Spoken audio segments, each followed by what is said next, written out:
আজকে বানাবো মুগ ডালের ধোসা। সাথে বানিয়ে দেখাবো ধোসা, ইডলি, বড়ে খাওয়া যাবে এমন একটি চাটনির রেসিপি। মুগ ডালের ধোসা খেতে যেমন সুস্বাদু হয়, এটি বানানোও তেমনই সহজ।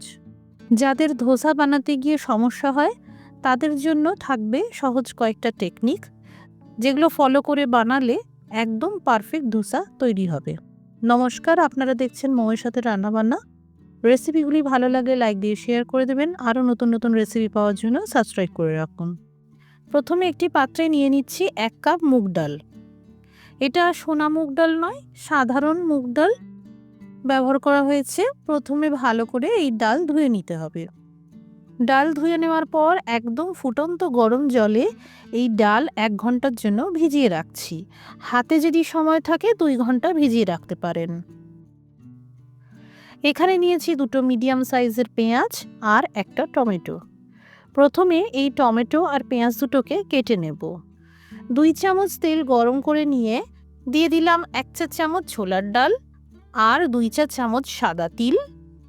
যাদের কোনো রকম বাত বেদনার সমস্যা নেই বা আর্থারাইটিসের কোনো কষ্ট নেই, তারা সাদা তিলের পরিবর্তে বিউলির ডালের ব্যবহার করতে পারেন। দিয়ে দিলাম কেটে রাখা টমেটো আর পেঁয়াজ, সেই সাথে 4টে রসুন কোয়াকে কুচিয়ে নিয়ে দিয়ে দিলাম। গ্যাসের আঁচটা লো টু মিডিয়ামে রেখে এই সব উপকরণগুলোকে ভেজে নিচ্ছি। এবার দিয়ে দিলাম গোটা কাশ্মীরি লঙ্কা, গরম জলে 5 মিনিটের জন্য ভিজিয়ে রেখেছিলাম। হাতের কাছে এরকম আস্ত কাশ্মীরি লঙ্কা না থাকলে কাশ্মীরি লঙ্কার গুঁড়োও দিতে পারেন, এতে ঝাল হবে না আর একটা সুন্দর কালার আসবে। ভাজতে ভাজতে দিয়ে দিলাম 1/2 চা চামচ হলুদ গুঁড়ো, সামান্য লবণ আর 1/2 চা চামচ চিনি। মোটামুটি 5 মিনিট ভাজার পর টমেটো পেঁয়াজ যাতে নরম হয়ে যায় তার জন্য এইভাবে ঢেকে কম আছে আরও 3-4 মিনিট রান্না করে নিচ্ছি। ধোসার জন্য ডাল ভিজে দিয়েও আপনারা এই চাটনিটা বানিয়ে নিতে পারবেন। এবার আঁচটা বন্ধ করে দিলাম। একদম গরম অবস্থায় উপকরণগুলোকে তো বাটা যাবে না, তাই ঠান্ডা করে নিলাম। মিক্সার জারে এই উপকরণগুলি দিয়ে দিলাম। 3 চা চামচ চটকানো তেঁতুলের কাঠ দিয়ে দিলাম। সামান্য জল দিয়ে পেস্ট করে নিচ্ছি। এই দেখুন চাটনির কালারটা কত সুন্দর এসেছে, আর এই রকম মসৃণ করে পেস্ট করে নিতে হবে। এই চাটনিতে সম্বর দেওয়ার জন্য, মানে তড়কা দেওয়ার জন্য সামান্য তেল গরম করে দিয়ে দিলাম কালো সর্ষের ফোড়ন আর কয়েকটা কারি পাতা।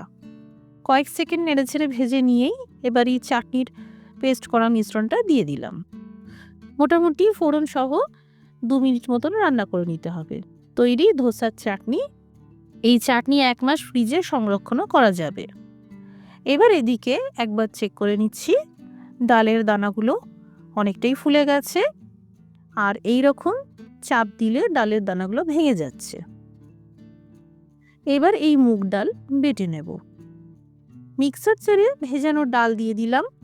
শুকনো মুগ ডাল গুঁড়ো পাউডার করে নিয়েও গরম জলে ভিজিয়ে রাখতে পারেন। 1 ইঞ্চি সাইজের আদার টুকরোকে কুচিয়ে নিয়েছি আর একটা কাঁচা লঙ্কাকে কুচিয়ে নিয়েছি, দিয়ে দিলাম।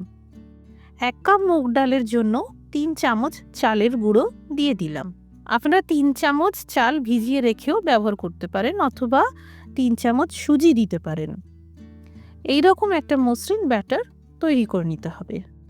এবার দিয়ে দিলাম সামান্য করে কুচানো ধনেপাতা, এটা পুরোপুরি অপশনাল। 1 চা চামচ ঝাল লঙ্কার গুঁড়ো দিয়ে দিলাম, যারা ঝাল খান না দেবেন না। 1/2 চা চামচ হলুদ গুঁড়ো দিয়ে দিলাম কালারের জন্য। স্বাদ মতন লবণ দিয়ে দিলাম আর ভালো করে মিশিয়ে নিচ্ছি। এবার দিয়ে দিলাম উঁচু উঁচু করে 2 চামচ টক দই। এখানে আমি বাড়িতে পাতা টক দইয়ের ব্যবহার করেছি, আপনারা বাজারের রেডিমেড টক দই যেগুলো পাওয়া যায় সেগুলোও দিতে পারেন। অনেকেই কমেন্ট করে প্রশ্ন করেন ধোসার ব্যাটারের পারফেক্ট ঘনত্ব কেমন হবে।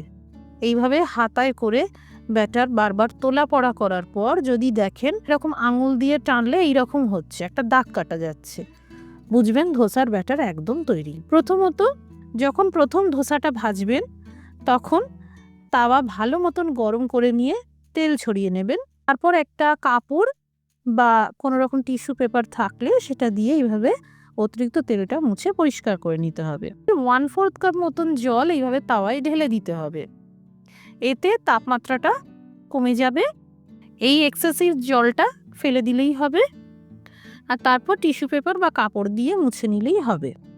এইবার আঁচটা একদম কম রেখে যত তাড়াতাড়ি সম্ভব হাতার সাহায্যে এইভাবে ব্যাটার ঢেলে দিতে হবে আর ছড়িয়ে দিতে হবে। অবশ্যই ব্যাটার ঢেলে ব্যাটার ছড়ানোর কাজটা একদম কম আঁচেই করবেন। এবার আঁচটা কমিয়ে রেখেই ধোসা একদম শুকনো ড্রাই করে নিতে হবে। অবশ্যই একদম শুকনো করে নেবেন। যদি আঙুলে বা হাতে কিছু না লাগে বুঝবেন ধোসার একদম ড্রাই হয়ে গেছে। এবার চারদিকে সামান্য করে তেল ছড়িয়ে দিয়ে আঁচটাকে হাই টু মিডিয়ামে করে দিতে হবে। একদম জোর আঁচে করে দেবেন না, হাই টু মিডিয়ামে রাখবেন। এতে ধোসা ভাজার সময় একদম ক্রিস্পি মুচমুচে হবে।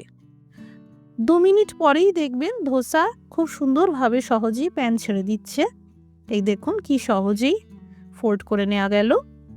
এখানে বলে রাখি, মুগ ডাল দিয়ে ধোসা বানালে সেটা কিন্তু রাওয়া ধোসা মানে সুজি দিয়ে যে ধোসা বানানো হয় তার মতন ক্রিস্পি কিন্তু হয় না, একটু হালকা নরম থাকে। প্রথম ধোসাটা ভাজার পর তাওয়া অত্যধিক গরম থাকে। আপনারা তাওয়াতে আর কোনো রকম তেল লাগাবেন না, আর জল ঢেলে তাওয়ার তাপমাত্রাটা কমিয়ে দিতে হবে।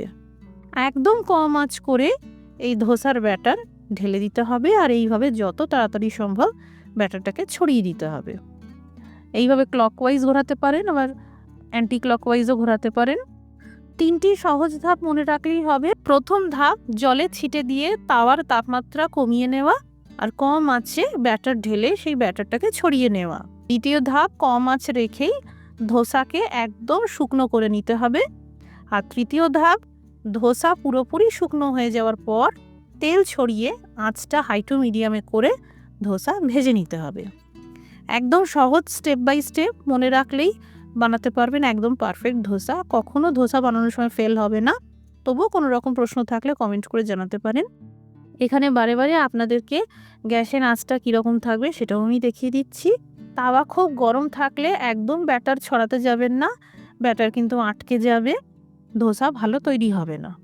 আবার খুব কম আঁচে ধোসা ভাজবেন না, তখন কিন্তু ধোসা অনেক বেশি তেল টেনে নরম হয়ে যাবে, মুচমুচে হতে চাইবে না।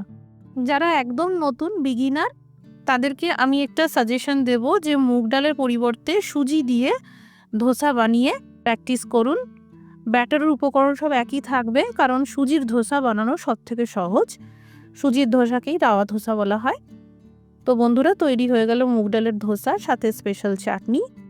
একবার বাড়িতে এইভাবে বানিয়ে দেখবেন, আর বাড়িতে বানালে কমেন্ট করে জানাতে পারেন কেমন তৈরি হলো। রেসিপিটি দেখার জন্য অসংখ্য ধন্যবাদ। সবাই ভালো থাকুন, সুস্থ থাকুন।